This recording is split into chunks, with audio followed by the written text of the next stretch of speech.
At ito po ay sinulat po ito ni ni Luke, no? Sino po si Luke, mga kapatid?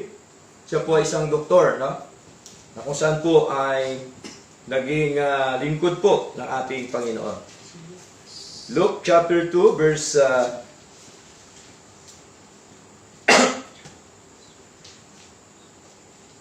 verse 10 up to verse 11 po, mga kapatid. Sabi po dito, and the angel said unto them, Fear not, for behold, I bring you good tidings of great joy, which shall be to all people. Verse 11, For unto you is born this day in the city of David a Savior, which is Christ the Lord. Okay? So, ang ating paksa ngayong umaga may kinalaman po sa tinatawag na the command of God versus the command of men. Okay?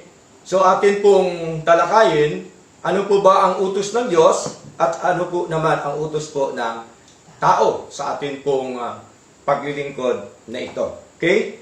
Sa pagkatandaan po natin, kung meron pong utos ang Diyos, meron din pong utos o doktrina po yung tao, mga kapatid. No?